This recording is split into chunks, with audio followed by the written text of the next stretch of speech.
Bonjour et bienvenue sur Casting Call, le podcast de la rédaction de casting.fr. Je suis Soledad Franco et aujourd'hui je reçois un artiste qui chante comme on écrit une lettre qu'on n'enverra jamais.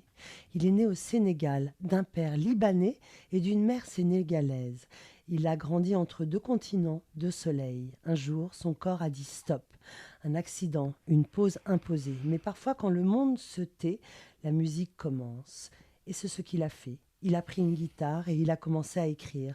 Ça nous rappelle tant d'histoires de personnalités ayant marqué l'univers créateur. Plus tard, il est monté sur une scène, celle de la Nouvelle Star. Il avait 24 ans. Chanter, écrire, pour lui, pour les autres, pour celles et ceux qui n'ont pas toujours les mots. Il a écrit pour Zaz, pour Amel Bent, pour Noël Leroy. Et puis il a écrit pour lui, à voix nue, à cœur ouvert. Ses textes ne réclament rien. Ils révèlent des doutes, des départs, des vertiges. Il aurait pu rester dans le confort des maisons de disques. Il a choisi l'indépendance. Il aurait pu tout arrêter. Il a choisi de continuer. Aujourd'hui, il sort son nouvel album, intitulé Icar. Vous l'avez deviné, comme une façon de se dire lui-même une bonne fois pour toutes. Et cet homme-là, aujourd'hui, il est avec nous. Icar, merci d'être là. Ah, quelle présentation, merci pour cet effort. Wow. Je suis très heureuse de te recevoir. J'allais vous voyez. Peut-être que tu vois, sauf si tu vois double. Ici, on croit à ceux qui doutent, à ceux qui tombent, à ceux qui osent. La devise de ce podcast est « Ose devenir celui dont tu rêves ». Qu'en est-il pour toi, Icar, en cette année 2025 ? On peut dire que la résultante d'avoir osé essayer de devenir celui dont je rêvais, ça a mis du temps, voilà. Le cocotier donne pas une noix de coco tout de suite, quoi. Et son eau encore moins rapidement. Il faut casser des choses, il faut remettre en place. Ça prend du temps, ça a mis 15, 20 ans, une vie, pour arriver aujourd'hui calme, serein, heureux. Heureux, c'est pas rien, c'est beaucoup heureux. C'est pas rien. On va revenir sur tes origines, sur ton enfance. Tu es né au Sénégal, d'un père libanais et d'une mère sénégalaise. J'allais te corriger approximativement. Aïe, aïe, aïe, c'est pas ça ? C'est presque ça. Mes deux parents sont d'origine libanaise, mais les deux sont nés au Sénégal. Ça fait un siècle qu'on est au Sénégal. Donc, j'ai pas peut-être besoin de corriger. Les deux sont sénégalais. Aujourd'hui, être libanais d'Afrique, c'est une ethnie, comme être tout couleur ou peul. Ils sont nés de cette terre-là. Et j'ai été à l'école française et je suis venu faire mes études en France. Et il est là le fil d'or de toutes mes cultures. C'est la francophonie qui fait qu'on discute aujourd'hui. De quoi tu rêvais enfant ? Quel genre d'enfance tu as eu ? Une enfance contemplative et hyperactive. Ça veut dire que je courais partout, mais je n'étais pas l'acteur principal de la scène. Je regardais les gens. Et je le sais que maintenant. C'est que quand je jouais au foot, je regardais l'autre comme un super-héros. Pas que j'étais inférieur, mais les autres sont forts. Waouh, ils savent faire tout ça. Les êtres humains sont fantastiques. Sans m'appesantir sur moi, sans trop me regarder, j'ai interrogé le monde et l'univers et je me dis, c'est extraordinaire tout ça. Il y a un Dieu en chacun de nous. Waouh. Il y a un Dieu en chacun de nous. Est-ce que tu avais des rêves ? Je n'avais que ça, des rêves éveillés. Le seul moment, je pense, où je rêvais pas, c'est quand je dormais. Des rêves éveillés ? Tout le temps. Et j'en ai aujourd'hui, je suis revenu à cet enfant-là. J'ai mis beaucoup de chemin de traverse. Justement, quand je disais le moment où je dormais pas, je rêvais. Et les moments où je dormais, je ne rêvais plus. Alors j'ai évité de dormir dans ma jeune vie d'adulte, quitte à prolonger mes nuits jusqu'au matin. Et c'est peut-être ça l'égarement qui m'a coûté pas mal d'années. Mais finalement, c'était mon chemin. Quel est le rêve éveillé qui s'est réalisé ? Arriver à s'aimer suffisamment et être au service des autres. Pour les aimer mieux. Des autres. Les aimer mieux. Et puis il y a eu cet accident, un moment où ton corps t'a imposé le silence, et c'est là que la guitare est apparue. Raconte-nous cette première rencontre avec la musique. Quel âge avais-tu ? J'étais en première, j'avais 15 ans et demi, j'allais avoir 16 ans. Je me suis fait mal en roller, je me suis fait très mal d'ailleurs, donc ça m'a immobilisé pendant 2 ans. 2 ans ? Ouais, j'avais la jambe cassée, mais bien cassée. Ça me rappelle Frida Kahlo, souvent on a dû t'en parler. Ouais, de l'immobilité, on me parle aussi de Christophe Maé qui a eu ça, qui a appris l'harmonica au lit. Il y a aussi Mélodie Gardot qui était au lit, voilà, finalement, il s'agit de... C'est dans la contrainte qu'on essaye de trouver l'espace. Et c'est toujours la même chose, même dans l'écriture d'une chanson, c'est de trouver les mots dans le carcan des notes. Il y a une mesure qui est installée et toi, tu dois trouver la liberté dedans. Et ben, ça a été la même chose avec cet accident. Je me suis retrouvé sur un lit, moi l'hyperactif, moi qui courais partout, moi qui voulais jouir de tout ce qui était palpable, touchable, toucher, regarder les gens, faire du surf, courir, sauter partout. J'ai eu la chance de naître au Sénégal et la mer était à côté. Et, euh, et d'un coup, tu es contraint à l'immobilité. Il n'y a pas les réseaux sociaux, il n'y a pas tout l'Internet qu'il y a pour te divertir. Il y avait cette guitare qui traînait là. Et c'est là que j'ai été pour la première fois confronté à ma sensibilité. Mais d'un point de vue frontal. Avant, il y avait ma sensibilité, mais le corps pouvait bouger. Donc, il y avait une sorte, il y avait une sorte de diversion presque. Mais là, j'étais face à moi-même, face à toutes les questions du monde. Et c'est là où tu découvres comme une ressource ce talent. Bah, c'est un peu le journal intime, mais mis en musique. Je ne sais pas si c'est du talent. Je pense que ça a mis du temps à devenir. Je pense que le talent, et je vais paraphraser Jacques Brel, et puis pour nos auditeurs aussi, pour les rassurer, ça n'existe pas. Le talent n'existe pas. Et comme Jacques Brel, on partage cette religion-là, ce qui nous relie. Le talent, c'est la sueur. Le talent, c'est le travail. Le talent, c'est le labeur. Voilà. Et à contrario, la bêtise, c'est la paresse. Voilà. Je pense qu'à ce moment-là, j'étais dévoué à apprendre à faire un la mineur, un fa, un sol, à essayer de jouer Stand By Me à la guitare avant moi-même d'essayer d'écrire des chansons. Je jouais Cabrel, je jouais les Platters, je jouais les grands classiques de ma génération et des générations passées avant d'oser entreprendre d'écrire moi-même ce que j'avais dans le ventre et le cœur. À aucun moment tu aurais imaginé devenir un artiste et vivre de ton métier. Ben, regardez le contexte. Je suis au Sénégal, j'ai des béquilles. La France, c'est très très très loin. Je suis fan de Jacques Brel, c'est le début de YouTube. Je regarde ses vidéos de lui à l'Olympia faire ses adieux, dans un format carré encore de YouTube, les premières vidéos. Ben évidemment, c'est loin. 4222 km entre les aéroports. Arriver en France, c'est un autre monde. La France, c'est trop grand. Moi, je suis un petit gars d'une petite ville du Sénégal avec une guitare et qui a découvert la francophonie comme un outil exceptionnel pour exprimer des émotions. Pour exprimer des émotions. En 2008, tu participes, on le sait tous, à la Nouvelle Star. Tu avais 25 ans. Comment tu as décroché ce casting? Tu as vu passer l'annonce? Je me suis On pas est venu inscrit. te chercher? C'est ma cousine qui m'a inscrit, c'est Lina. Lina que j'embrasse qui m'a inscrit, je voulais pas y aller. C'était l'année après Julien Doré et il a amené quelque chose de nouveau, c'était la possibilité d'arranger et d'interpréter différemment des standards. Quand il fait J'ai tout mangé le chocolat à sa version ou bien Je vais mourir sur scène, c'est quelqu'un qui est très fort pour ça et jusqu'à aujourd'hui, son dernier album de reprise est exceptionnel. Et je me suis dit, on a le droit d'être dans la créativité là-bas. Moi, j'écris des chansons, je ne sais pas chanter trop celles des autres, sauf à ma manière. Et j'avais jamais vraiment tenu un micro. Et je suis dans mon bureau tranquille, je suis broker dans le trading de matières premières, j'ai fait mes études. J'ai suivi le chemin, j'ai écrivé mes chansons. Suivre le chemin, cette petite parenthèse, elle est magnifique. Super job en plus, trader. Ouais, broker dans le trading, dans les matières premières. Ouais, j'achetais, je revendais des matières premières. Dans un open space, j'étais content comme tout. J'avais un costume, On je démarrais. gagne très très bien sa vie. Ça a commencé au début, tu gagnes pas très très bien ta vie. On te met à l'épreuve dans l'open space, tu te démerdes. Et je pense qu'au bout d'1 an, 2 ans, j'aurais très très bien gagné ma vie. Mais je démarrais, mais je suis pas resté suffisamment longtemps pour jouir de cette attractivité-là, de ce confort du salaire. Donc du coup, je me suis dit, c'est le moment peut-être de prendre un risque. Tu as fait tes études, tu as rempli tes cases, tu as payé ta dette que j'avais dans ma conscience envers l'éducation que mes parents m'avaient donnée. C'est très important. Ces fameuses injonctions qu'on nous... Mais c'est même pas qu'on nous, je le vois pas comme un poids. Ça, c'est la moindre des choses de leur offrir le diplôme de tout ce qu'ils ont mis d'énergie en moi pour faire de moi quelqu'un. Et aujourd'hui, si même il n'y avait pas de musique, si même... Eh ben, j'ai un diplôme, je peux aller travailler quelque part. J'ai appris à parler plusieurs langues, j'ai appris à connaître les autres, j'ai quelques notions d'économie et de comptabilité, je sais travailler. Je peux travailler. Oui. Le mot travail revient beaucoup, l'effort, les examens. Il ne s'agit que de ça. C'est ancré en toi. Voilà, le projet Mbappé, c'est dans les rêves des gens. Ça. Voilà, il n'y a pas projet Mbappé. Et même Mbappé n'est pas le projet Mbappé. Mbappé, vous ne savez pas tout ce qu'il a eu les genoux en sang, vous ne savez pas toutes ses souffrances, et je les ignore, à peine les deviner, les moments de solitude qu'il traverse, même aujourd'hui. Voilà, les gamins avec mon fils, projet Mbappé, et Dubaï, c'est ça votre étoile polaire, super. Ben, on est mal barré. On est mal barré. Et enfin, Lina, pas nous, eux. Ta cousine, elle se dit, ok, mon cousin a du talent, je l'inscris. Et je chantais mes chansons qu'à la maison, et elle était là le samedi soir, on chantait en famille, j'accompagnais mon frère qui chantait. Et elle m'a inscrit à la Nouvelle Star. Et ce jour de 7 décembre 2007, alors que j'allais faire ma visite médicale pour l'entreprise, elle me renvoie un mail et elle me dit « C'est aujourd'hui.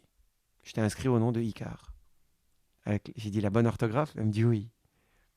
Je suis allé au casting. Il était 7 h du matin à Issy-les-Moulineaux. Il y avait quoi, 8000 personnes devant moi. 8000. Ouais, j'ai chanté à 19 h. Je suis arrivé à 7 h 30. Je suis passé à 19 h. On est en décembre, il faisait froid. Et au milieu de la foule, qu'est-ce que je fais là? Retourne au bureau. Mais t'es fou, quoi. Mais à quoi tu penses? Je sais pas pourquoi je suis resté. Je suis resté. Est-ce que tu t'étais préparé à ce Ah casting? non. J'avais pris la guitare, juste pas aller en costard, parce que voilà, ce jour-là, je suis pas allé au bureau. Je me suis habillé avec ma veste un peu Che Guevara verte, un slim April 77 à l'époque et des Converse, un peu de noir sur les yeux. Et je suis rentré dans la salle de casting, 11 828, mon numéro de candidat. Sur 28 000 candidats, je rentre et je vois que ça enchaîne à 19 h. Genre oui, non, non, non, non, non. J'ai dit, je rentre, tu lui dis pas bonjour, tu chantes. C'est dur comme exercice. Mais qui a dit que ce serait facile? On veut que tout soit facile. Et les choses faciles n'ont pas de goût. Et les choses faciles n'ont pas de goût. Et qu'est-ce qui se passe quand tu rentres dans cette Je pièce? rentre, je chante Bang Bang de Sinatra, la version que j'avais créée en finissant en français par la version de Sheila. Et cet homme à la casquette qui s'appelle Sylvain Sahuquet, qui fait des castings, qui est aujourd'hui un grand casteur. Qu'on embrasse, que je connais l'aime très bien, tellement, qui est un Sylvain. ami. Il a On changé ma vie, t'embrasse, Sylvain. Sylvain, Ouais, Sylvain a changé ma vie parce que je suis rentré, il m'a dit oh papa, on se calme. Je lui ai dit non mais vous virez les gens avant qu'ils chantent. Il me dit mais parce que moi je sais.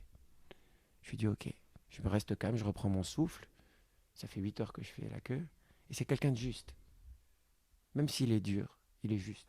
Et il m'a dit chante, et il était là avec sa casquette et son stylo.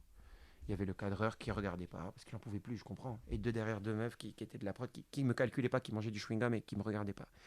Et du coup, je prends une tonalité beaucoup plus haute que ce que j'ai l'habitude de faire à la maison. Je me suis mis en danger. J'ai chanté Bang Bang à l'octave directement. Et là, les 4 se sont arrêtés, me regardaient. J'ai dit, oh, ça fait ça. J'avais jamais fait ça devant des gens que je connaissais pas. Ça fait ça. Et il découvrait, mais moi je découvrais aussi. Je découvrais dans son œil peut-être ce que je cherche encore toujours aujourd'hui, 20 ans après. que tu cherches encore. Ouais, on cherche. Parce que quand je fais un concert, moi la lumière est allumée et je vois les gens. À quoi bon faire un concert dans le noir? J'ai qu'à rester chez moi en fait. Je veux pas le projecteur sur moi. Je viens parler aux gens, je veux les voir, je veux les connaître. Donc quand il a relevé sa casquette et qu'ils m'ont regardé et que j'ai vu ses yeux s'embuer et qu'il a dit stop, il a pris la cassette, il est monté chez Fred Pedraza lui montrer. Je suis sorti de là, il m'a dit c'est bon, t'es pris au casting. C'est un pré-casting. J'ai appelé le bureau et j'ai démissionné. J'avais aucune garantie d'être pris à la Nouvelle Star. T'as appelé le bureau, tu as démissionné. Ouais, à 19 h, j'ai appelé le directeur commercial et j'ai dit je pars. Ika, pourquoi? Parce que tu sentais une porte nouvelle, tu as eu cette intuition, cette détermination. C'est pas une intuition, c'est une certitude. C'est comme une foi en quelque chose. Quand tu crois en quelque chose, je ne crois pas, j'ai confiance en cette chose. Et ce que j'ai vu là, ce jour-là, c'est pour ça qu'il est clé, Sylvain, dans ma vie. J'ai eu confiance en ce qu'il m'avait renvoyé. Une validation. Ouais, et elle passe pas forcément par l'autre. J'ai vu dans ses yeux ce que peut-être je refusais de me dire qu'il était possible de faire. Il m'a donné une force inouïe. Et c'était terminé. Et pourtant, j'étais pas prêt, j'étais pas au point, j'étais pas le professionnel que je suis devenu avec le temps, par le travail, par le labeur dont on parle. Mais c'est terminé. Si ça fait ça à 4, eh ben, si je dois le faire devant 4 toute ma vie, je préfère faire ça que de passer à côté. Vaut mieux rater sa vie en ayant essayé que de ne pas essayer du tout et de passer à côté. Il n'y a rien de pire que de passer à côté. C'est de ne pas vivre. Et là, cette exposition t'a fait connaître du public. Oui. Mais à quel moment tu as su que tu ne voulais pas être seulement chanteur, mais aussi tu avais cette inspiration pour devenir auteur? Mais c'était en même temps. C'est-à-dire qu'il n'était pas question pour moi d'aller là-bas et de présenter tel quel une copie de ce qui avait été fait, et mieux que moi d'ailleurs. Donc j'essayais toujours de faire des versions, et Olivier Schultes était tellement gentil avec moi. On faisait des versions, Fred me les validait, Pedraza et Mathieu Grelier qui ont été d'une patience avec moi parce que il me découvrait, mais je me découvrais. Donc j'étais peut-être parfois insupportable. Hein. J'étais un gamin et j'avais peur. Et la peur, parfois, t'emmène dans des extrémités. Et ils ont été d'une patience, je les remercierai jamais assez. Parce que en vrai, avec la technique que j'avais à l'époque, j'aurais pas dû passer 2 tours. Mais il y avait un attachement qu'on avait et que les gens ont vu. Il y avait peut-être dans l'œil la tentative d'exprimer une vérité. Parce qu'elle est là, finalement, la chose qu'on peut dire aux gens qui démarrent dans une activité. Toi, tu es sûr de ce que tu fais, mais il ne s'agit pas que d'être convaincant, il s'agit d'arriver à trouver le mot à la hauteur de ce que tu veux exprimer et d'être juste dans ton intention. J'en mettais partout dans les mains, et j'ai appris. En regardant, j'ai appris. Je regardais des vidéos aujourd'hui de la Nouvelle Star, je rigole. C'est un bleu qui le fait, c'est un débutant. J'ai appris derrière, mais ils m'ont fait confiance et je les remercie. Cette expérience a été exceptionnelle. Et derrière, directement, tous les ans, je savais très bien, il y a 15 nouveaux candidats. Déjà, tu arrives 4e, c'est un miracle. Je ne sais même pas comment je suis arrivé jusque-là parce que je ne chantais pas ouf, faut le dire. Et je suis immédiatement allé faire des maquettes. Il ne s'agit pas d'aller... Tu sais, quand tu es invité dans les 5 finalistes, tu fais une tournée de la Nouvelle Star des 5 finalistes, on t'invite à Cannes, on t'invite... je suis allé nulle part. Je suis allé à Roubaix, dans une cave avec Mathieu Mendes, et on a fait des maquettes. Mais sinon, dans 2 secondes, l'année prochaine, il y en a 15 autres. Tu as un phénomène téléo où tu veux faire quoi, en fait? Tu viens de dire que tu avais peur. La peur est un besoin. Tu avais besoin de quoi à ce moment-là? La peur est un carburant. La peur, si elle te handicape, t'es foutu. Mais si tu la mets au bon endroit, parfois quand t'as peur, tu cours plus vite. Tu te rends compte que très rapidement, tu as écrit pour Zaz, Amalbeth. Enfin, c'est fou. Les mots, tu joues avec. Comment ça se travaille pour toi? C'était facile d'écrire pour les autres? Écrire pour les autres, c'est encore autre chose. Je m'appelle Hassan, comme je t'ai dit au début. Icar, c'est la trajectoire de l'artiste que j'incarne dans toute la sincérité du monde. Et il y a les autres. Et il y a un travail d'un peu de transformisme, de déguisement. C'est Mardi Gras. Aujourd'hui, Nolwenn, elle sort d'un album, Trimartolode, breton. On veut faire une chanson qui soit un virage, mais sans que ça casse. Ok, on va imaginer une femme qui perd son homme en mer dans une mélodie un peu celtique, mais pas trop. Juste un peu d'eau sur les lèvres. Et cette chanson que j'ai écrite, Isa, en 2015, Si jamais j'oublie. À chaque fois, j'ai essayé de voir la trajectoire de l'artiste et me dire où est-ce qu'on aurait potentiellement envie d'aller. Parfois ça marche, parfois ça marche pas. Parfois ça marche pas jusqu'à maintenant. Parfois on trouve pas. Et là j'étais en studio avec Marine qui avait gagné la Starac, qui est une artiste formidable, qui a fait un super album. On a fait une chanson, elle n'est pas dans l'album et je comprends très bien parce que parfois ça le fait pas et c'est pas grave. Cette carrière en dents de scie, ces carrières sinusoïdales, c'est moins brutal qu'une dent de scie. Ça reste arrondi. Ça reste arrondi. On apprend à arrondir les angles des choses en les prenant pas personnellement. Est-ce qu'il y a eu une rencontre avec un artiste? Tu racontais avec Sylvain, ce directeur de casting, qui a changé ou transformé ta vie, parmi Zaz, parmi tous ces artistes. Est-ce qu'il y a une rencontre qui t'a animé, transformé? Il y en a 4. 4? Ouais. Il y a Isa, Zaz, il y a Axel Red, il y a Patrick Fiori et Patrick Bruel. Voilà les 4 accords Toltec, les 4 piliers, c'est les 4. Tu te rends compte, écrire pour Patrick Bruel, est-ce que tu l'aurais imaginé? Même lui serrer la main, j'aurais pas imaginé. Mais c'est nous qui nous mettons des plafonds et des murs. Tu es un homme libre. D'ailleurs, cette indépendance musicale, tu l'as choisie. Après des années en maison de disques, pour les gens qui ne savent pas vraiment ce que ça représente de signer en maison de disques, tu as choisi la liberté. Pour tous les gens qui nous écoutent et qui rêvent de se lancer dans la musique, raconte-nous un peu, c'est quoi les contraintes, les avantages, les désavantages? L'avantage, c'est le cadre. C'est le cadre. Et c'est toujours ces vases communicants.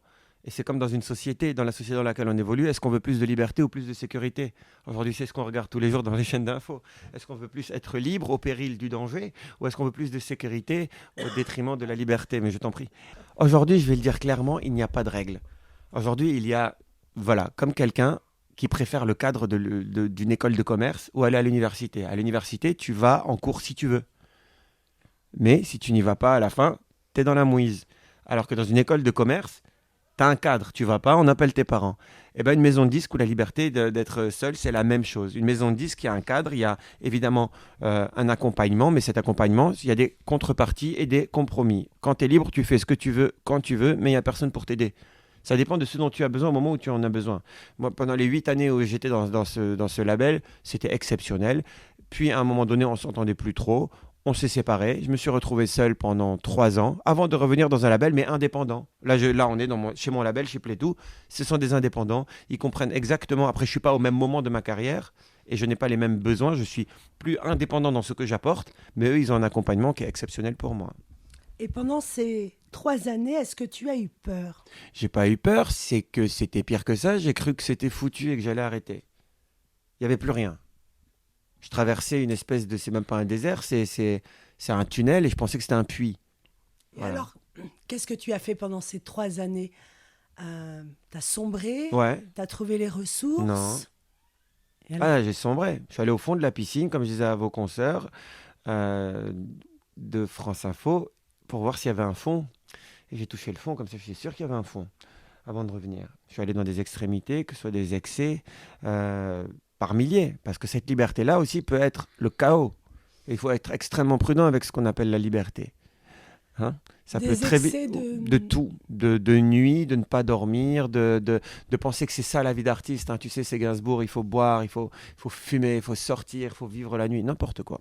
C'est un sport de haut niveau. Et aujourd'hui, quand tu regardes les gens qui arrivent à travailler convenablement, c'est des gens qui travaillent. C'est des gens qui travaillent, travaillent, travaillent, travaillent, travaillent, travaillent, travaillent. Il n'y a pas de place à la flânerie. Il y a Est-ce zéro. qu'à ce moment-là, tu as imaginé tout arrêter? Oui. Et de toute façon, j'avais même pas imaginé forcément tout arrêter. Tout s'était arrêté. Je n'arrivais plus à remplir une toute petite salle parce que j'étais vide. Comment tu veux remplir quoi que ce soit en étant toi-même vide? Donc alors, il a fallu aller chercher à ce moment-là des ressources à l'intérieur et arrêter les excès. Et je l'ai fait d'une manière très, très brutale. Bravo. Et ce déclic pour tous ceux qui ont l'impression de justement d'être dans cette boucle auto-validante de destruction, comment t'as rallumé la flamme? En revenant à zéro, ça veut dire ne pas chercher dans... Tu sais, écrire, c'est pas ton défouloir. Hein. C'est bien quand tu as 15, 16 ans, 20 ans, et après tes 20 ans, ça va plus intéresser grand monde ce que tu racontes sur toi. Tu vois, tu peux le dire à ta famille au mieux, ils comprendront. Mais si tu veux parler aux gens, parle-leur d'eux. Et pour parler d'eux, il faut les voir. Et pour les voir, il faut être lucide. Alors, il faut arrêter de sortir le soir, il faut se coucher tôt, se lever tôt, et aller rencontrer les gens vraiment. Donc on revient d'abord à la base, c'est pour écrire, il faut ne plus écrire. Ça a l'air très paradoxal. Eh bien, j'ai arrêté d'écrire. Je suis revenu à zéro, je suis revenu au corps. Je me suis levé le matin et je me suis occupé que de 3 choses. Boire de l'eau, manger peu, dormir. Puis boire de l'eau, manger peu, courir, dormir. Faire du sport, s'occuper de mon corps, l'alimenter de bons ingrédients, dormir et retrouver l'enfant au fur et à mesure. Et de se souvenir de la définition de la nature de nos rêves. Parce qu'on passe notre vie entière d'adulte à essayer de réaliser l'enfance, à essayer de se souvenir de ce sable dans les mains, de ses genoux en sang, du son de ta maman, du parfum de ses cheveux sur ton cou, de toutes ces choses qui nous faisaient vibrer, qu'à un moment on a dit « moi je veux être artiste et je veux raconter les autres ». Sauf que si tu veux raconter aux autres des choses, deviens suffisamment clair comme l'eau pour devenir le contenu toi des autres.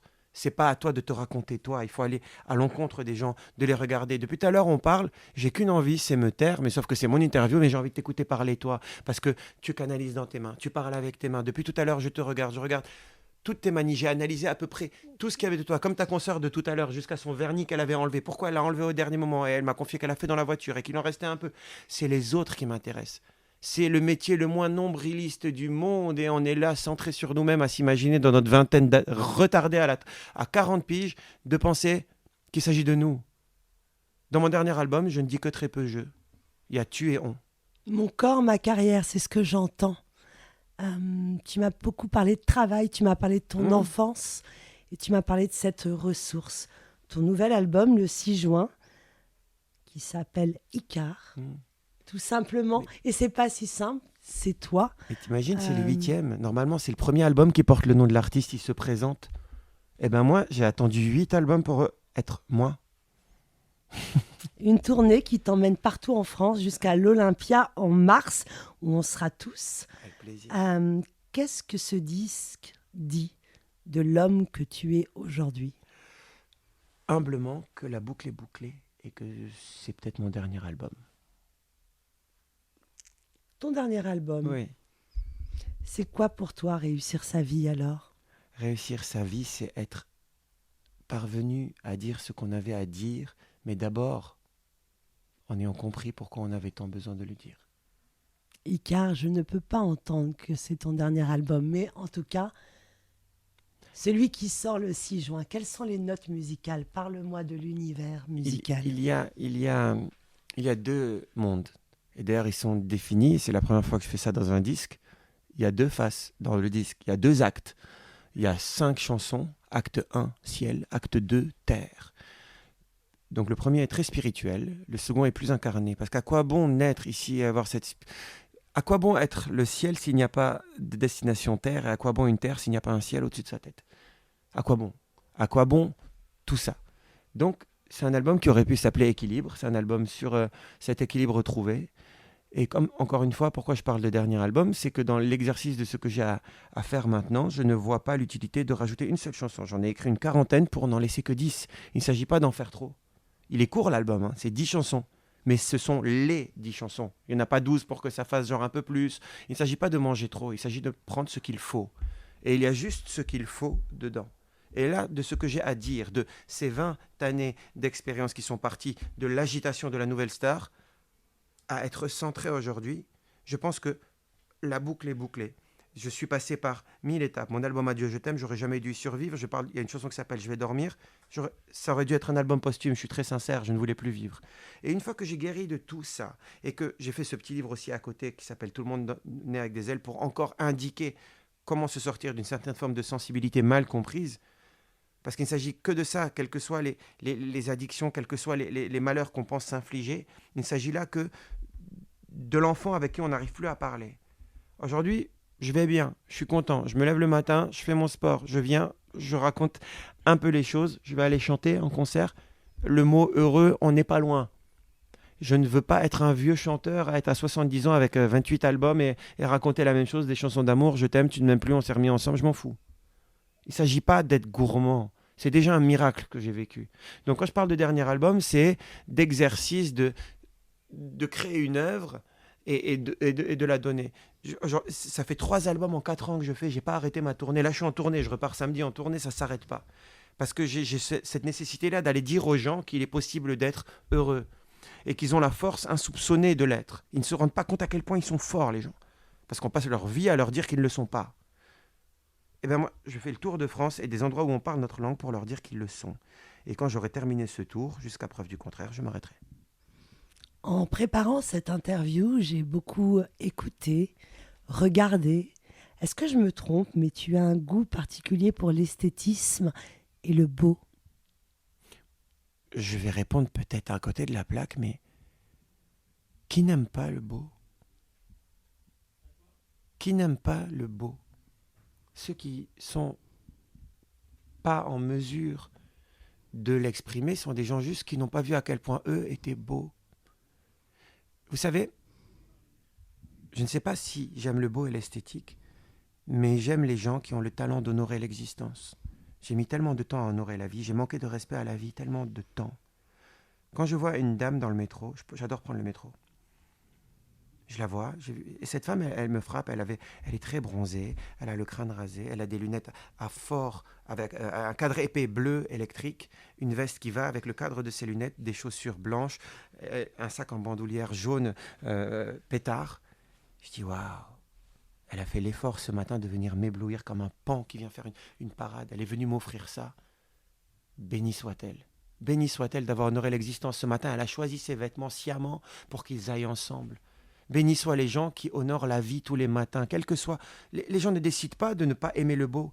C'est qu'ils n'ont pas la lucidité de voir à quel point ils le sont eux pour honorer ça. Mais ça se travaille, ça s'apprend.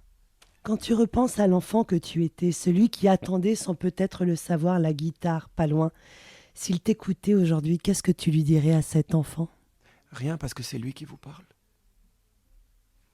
Icare, béni sois-tu, béni soit cet album. Merci pour ce moment, merci pour ces mélodies et à très bientôt. Merci beaucoup, merci pour ce moment, merci.